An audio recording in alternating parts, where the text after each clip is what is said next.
Want to link your debit card to Chime and move money instantly? I will help you in this case. Hello everyone, welcome back to our channel. So first thing first, all you have to do is open your Chime, and then all you have to do is tap the money tab, which is just right of the home. Now this will bring you to your money movement options, and all you have to do is scroll down and then tap manage link accounts, and here you will see all the account you currently have linked, and at the bottom all you have to do is tap this link a new account, and here you will see two options: link a debit card or link a bank account.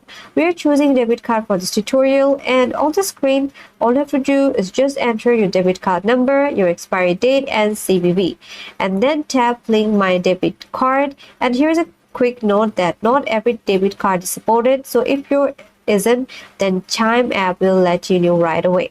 So once it's linked successfully, you can now start moving money instantly from the card into your Chime account. That's it. If this video helped you out, then like this video, comment down below, subscribe to the channel, and thanks for watching.